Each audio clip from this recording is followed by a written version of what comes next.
Hello everyone, লগারিদমের 7th ক্লাসে তোমাদের সবাইকে ওয়েলকাম। আজকে আমরা বেসিক্যালি 5 নম্বরের ঘ, ও এবং চ এই তিনটা অঙ্ক সলভ করতে যাচ্ছি।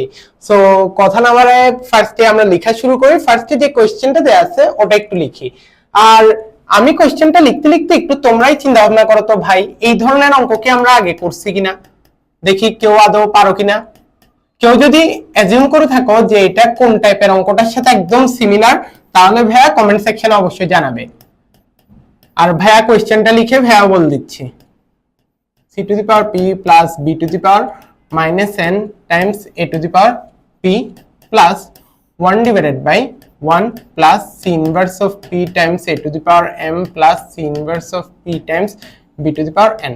আচ্ছা, তোমরা হয়তোবা অনেকে ঠিকঠাকই গেস করছো, এটা হচ্ছে আমাদের উদাহরণের 15 নম্বরের ম্যাথটা, যেটা কিনা আমাদের মোটামুটি lecture 4 or 5 A already solve করা আছে এই সেম টাইপের অঙ্কটা। আচ্ছা, তাও একটু ভাইয়া বলে দিই এই অঙ্কটাতে আমরা কি করছিলাম। তোমাদেরকে আমি বারবার সাজেস্ট করব যে তোমরা ক্লাসগুলো সিরিয়ালি দেখে আসবে। তোমরা যদি মানে একদম ফার্স্ট থেকে লাস্ট পর্যন্ত সিরিয়ালি দেখে থাকো তাহলে অঙ্কগুলো রিলেট করতে পারবে কোনটার সাথে কি ম্যাচ হচ্ছে। আচ্ছা, এই অঙ্কটাতে আমরা একটু খেয়াল করি আসলে এটাতে কেমনে আগাবো, কেমনে করে সলভ করব। আচ্ছা দেখি তো, এই দেখেন এখানে a to the power minus m, a to the power minus m, যেটা হচ্ছে যে সেম সেম আছে। দেখেন a to the power minus m, a to the power minus m দুটোটা সেম আছে না, দুটোটা পদ। তাহলে আমি চাচ্ছি যে যেটা সেম সেম আছে ওকে সরাই ফেলতে, অর্থাৎ a to the power minus m কে সরাই ফেলতে। সরাই ফেলা মানে কি ভাইয়া, এটাকে 1 বানাবো। আমাকে একটু বলেন যে a to the power minus m এর সাথে কি গুণ করলে এটা 1 হয়। একটু ভাইয়া এই সাইডে দেখাই দিই, a to the power minus m।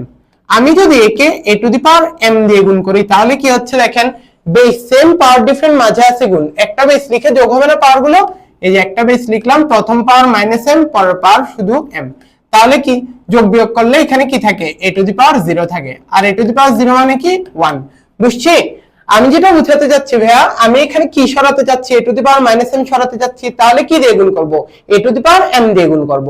আচ্ছা, পরের রাশিটাতে দেখি, b to the power minus n এখানেও আছে, b to the power minus n আছে। আমি চাচ্ছি b to the power minus n কে সরাই ফেলতে। তাহলে কি করব ভাইয়া, b to the power n দিয়ে গুণ করব। কেন গুণ করব, এই যে আবার সেম ঘটনা ঘটবে, সেম ঘটনা ঘটে কি হবে, b to the power plus n minus n কাটাকাটি গিয়ে b টু দি পাওয়ার 0 হবে। b টু দি পাওয়ার 0 মানে কি ভাইয়া 1। আচ্ছা, এরপরে দেখি লাস্টে c to the power minus p এখানেও আছে, c to the power minus p এখানেও আছে। আমরা c to the power minus p কে সরাতে হলে কি দিয়ে গুণ করব, c to the power p দিয়ে গুণ করব। ঠিক আছে। আচ্ছা, তোমরা যদি একটু আইডিয়া বুঝে থাকো তাহলে ভাইয়া অঙ্কটা সলভ করতেছি। আচ্ছা দেখা যাক, আমরা কি যেরকম হর ছিল ওরকম হর আগে লিখে ফেলি, লব যেরকম ছিল ওরকম লিখে ফেলবো, প্যারায় নেই। ঠিক আছে। আচ্ছা, এখানে কি ছিল 1। আচ্ছা দেখি আমরা কাকে সরাতে চাচ্ছি ভাইয়া, a to the power minus m K. a to the power minus m কে সরাতে হলে কি দিয়ে গুণ করতে হয়, a to the power m দিয়ে গুণ করতে হয়। আচ্ছা ঠিক আছে, পুরো রাশিকে আমরা কি দিয়ে গুণ করতেছি, a to the power m দিয়ে গুণ করতেছি। আচ্ছা, এই যে দেখেন a to the power m দিয়ে কাকে গুণ হয়েছে ভাইয়া, এই ভগ্নাংশের হর কেনা। আমার তো এই লাইন আর আগের লাইন তো সেম সেম হওয়া লাগবে। আমরা কি করি, ওই যে মানে দুই সাইডে সমান চিহ্নের দুই সাইডে সমতা করার ক্ষেত্রে ধরো সমান চিহ্নের বাম পাশে +5 করছি, ডান পাশেও +5 করতে হয়, -5 করলে ওদিকেও -5 করতে হয়। সেম ভাবে কি ভগ্নাংশের সময় আমি এই যে হরে যে এক্সট্রা করে a to the power -m দিয়ে গুণ করছি না, আমার কি লবেও same a to the power m দিয়ে গুণ করা লাগবে। ঠিক আছে। অর্থাৎ a to the power m দিয়ে হরে গুণ করলে a to the power m দিয়ে লবেও গুণ করতে হবে। ঠিক আছে। এই আইডিয়াটা যদি ধরে থাকি তাহলে এর পরটা দেখি, এরপর রাশিতে কি আছে, 1 plus b to the power minus n গুণন c to the power p plus b to the power minus n গুণন a to the power m। ঠিক আছে। একটু আছে আমার এখানে সরাইতে হবে কি, দেখেন b to the power minus n আছে, minus b to the power minus n কে সরাতে হলে কি দিয়ে গুণ করতে হবে, b to the power n দিয়ে গুণ করতে হবে। শুধু কি হরে গুণ করলে হয়, আমাদের কিসে গুণ করতে হবে, লবেও গুণ করতে হবে। এই যে b to the power n দিয়ে লবেও গুণ করলাম। এরপর দেখি লাস্টের রাশিটা, প্লাস এখানে কি আছে 1 divided by 1 plus c to the power minus p গুণন a to the power m plus c to the power minus p গুণন b to the power n। ঠিক আছে।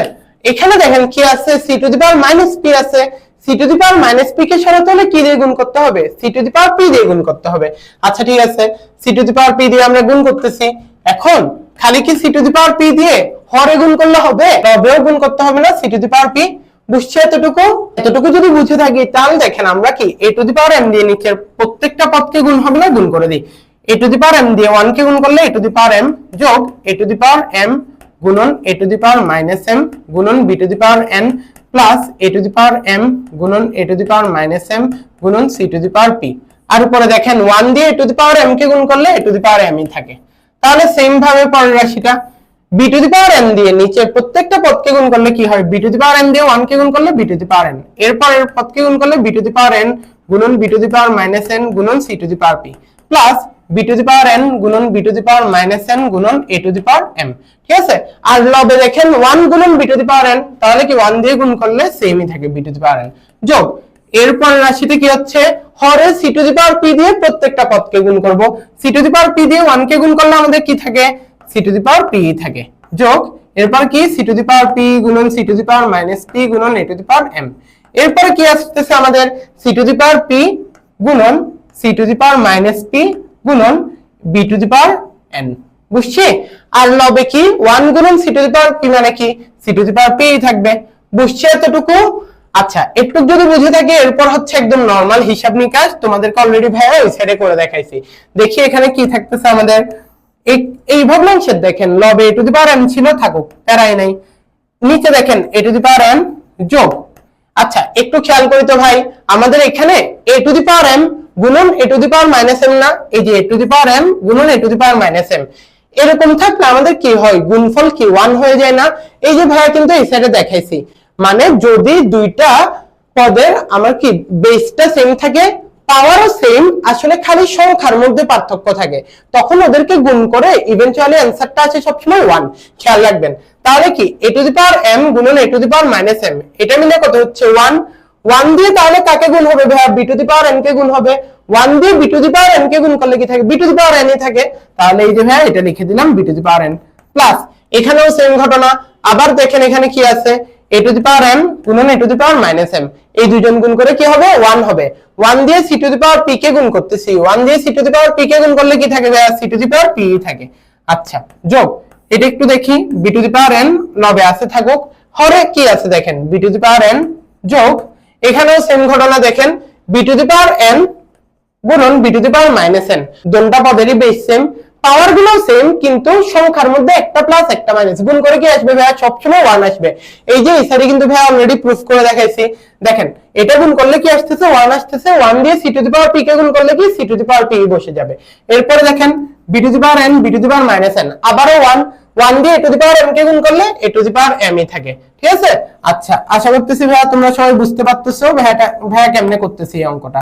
প্লাস লাস্টের রাশিটা আমাদের কি c to the power p, এখানে c to the power p plus এই দুইজনকে গুণ করে কি 1 দিয়ে a to the power m কে গুণ করলে a to the power m plus এই দুইজনকে গুণ করলে অর্থাৎ c to the power p গুণন c to the power minus p করলে কি আসে 1 আসে, 1 দিয়ে b to the power m কে গুণ করলে কি আসবে b to the power n ই আসবে। আচ্ছা বুঝলাম। এরপর সমান চিহ্ন দিই, দেখেন সবগুলো ভগ্নাংশেরই আমাদের হর কত, a to the power m যোগ b to the power n যোগ c to the power p, দেখেন সবার হর সেম না সবগুলো ভগ্নাংশের, তাহলে লসাগু নিলে পুরো ভগ্নাংশের আমাদের লসাগুটা কি আসবে, a to the power m যোগ b to the power n যোগ c to the power p।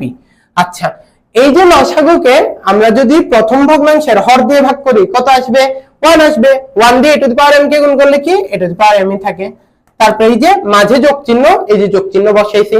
আবার লসাগুকে দ্বিতীয় ভগ্নাংশের হর দিয়ে ভাগ করলে দুটো হর কি সেম না, তো কাটাকাটি গিয়ে কত থাকে 1 থাকে।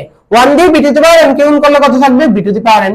আবার সেম ঘটনা তৃতীয় রাশির হর দিয়ে আমাদের যদি লসাগুকে ভাগ করি কত থাকবে 1 থাকবে। 1 দিয়ে c to the power p কে গুণ করলে কি থাকবে c to the power p থাকবে। আচ্ছা বুঝলাম ভাই। দেখেন এখন যে ভগ্নাংশটা আসছে এই ভগ্নাংশের লব আর হর দেখতে একদম সেম টু সেম না, একদম সেম টু সেম হলে কি করি আমরা কেটে দিতে পারি, ভগ্নাংশের উপর নিচে কাটাকাটি হয়ে গেলে আমাদের কি থাকে आंसर হিসেবে 1 থাকে, অর্থাৎ এই যে 1 এটাই হচ্ছে যে আমাদের এই অঙ্কের आंसर। বুঝছি অঙ্কটা? এটা কিন্তু হুবহু তোমাদের উদাহরণের 15 নাম্বার অঙ্কটার মতোই। ঠিক আছে, জাস্ট একটু খেয়াল রাখবে কি আমাদের এখানে কমন ফ্যাক্টর কি আছে, প্রথমটাতে a to the power minus m, a to the power minus m কে সরাতে হলে কি দিয়ে গুণ করব, a to the power m দিয়ে গুণ করব। শুধু কি হরে গুণ করলে হয় না কিন্তু, তাহলে কি লবেও গুণ করতে হবে। দেখেন এই যে a to the power m দিয়ে হরেও গুণ করছি লবেও গুণ করছি, পরের দুটো রাশির জন্য সেমই হয়েছে। ঠিক আছে, সো এগুলো আর ভাইয়া আলাদা করে এলাবোরেট করতেছি না। এরপর কি নরমাল সূচকের নিয়মে a to the power m গুণন a to the power minus M সমান হচ্ছে 1, 1 দিয়ে B to the power N কে গুণ করলে B to the power N, same ভাবে আসছে কি C to the power P. এখানে কি সবগুলো ভগ্নাংশের হর সেম না, তাই লসাগু এটাই হয়েছে a to the power m plus b to the power n plus c to the power p। এরপর কি জাস্ট আমরা হচ্ছে যে লসাগুর নিয়মে হিসাব করছি, দেখলাম কি হর আর লব সেম সেম হয়ে গেছে, তাহলে কি কাটাকাটি চলে যাবে, কাটাকাটি চলে গিয়ে आंसर কত হইছে আমাদের 1 হইছে। সবাই বুঝতে পারছে এই অঙ্কটা? আচ্ছা ও নম্বরে আমাদের কি কি বলছে একটু দেখা যাক। x to the power b by c divided by x to the power c by b whole root কত আছে bc। আচ্ছা এই জিনিসটা কি ভাই আমরা সবাই জানি যে ধরো আমার কাছে এরকম আছে যে কোনো একটা চলক আছে a, এর উপরে এরকম আছে কিউব রুট আছে, কেমন আমরা এটাকে কি লিখতে পারি ভাইয়া a to the power 1 divided by 3 লিখতে পারি না, ঠিক আছে? অর্থাৎ এই যে রুটের উপরে যে সংখ্যাটা থাকবে এটাকে আমরা পাওয়ার করার সময় কি সংখ্যাটাকে জাস্ট উল্টাই দিব। ধরো আমার কাছে এরকম আছে যে ধরো এখানে b এখানে হচ্ছে 9, তাহলে আমরা কি বলতে পারবো b to the power 1 divided by 9 বলতে পারবো। আমার এরকম আছে 9 এখানে হচ্ছে b, তাহলে আমরা কি বলতে পারবো 9 to the power 1 divided by b। বুঝছি এই পার্টটুকু? যদি এই পার্টটা বুঝে থাকি তাহলে আসলে এই অঙ্কটা আর কোনো কমপ্লেক্সিটি নাই, ঠিক আছে? এই অঙ্কটা আমরা ইজিলি সলভ করে ফেলতে পারবো। আগেই ফার্স্টে দেখি আমাদের, দেখেন এই যে এখানে দেখেন বেস কত x না, নিচেও কি বেস x না, অর্থাৎ কি দণ্ডের বেস সমান, বেস সেম, পাওয়ার ডিফারেন্ট, মাঝে কি আছে ভাগ আছে না, তাহলে কি হবে একটা বেস লিখে উপরে পাওয়ার মাইনাস নিচে পাওয়ার। কোথা থেকে আসছে ভাই এই কথা? এই যে এখান থেকে a to the power m divided by a to the power n থাকলে আমরা কি লিখতে পারতাম a to the power m minus n। এগুলো কিন্তু ভাইয়া আমি একদম বেসিক ক্লাসেই তোমাদেরকে দেখায় আসছি যে বেস সেম পাওয়ার ডিফারেন্ট মাঝে ভাগ থাকলে একটাই বেস লিখবো, উপরের পাওয়ার থেকে নিচের পাওয়ারকে বিয়োগ করব, ঠিক আছে? ওই জিনিসটাই করছি। তাহলে এই জিনিস সেম ভাবে আমরা এখানেও করি। আচ্ছা যা প্রশ্ন আছে এটা একটু লিখে ফেলি আগে প্রশ্নটা চটজলদি।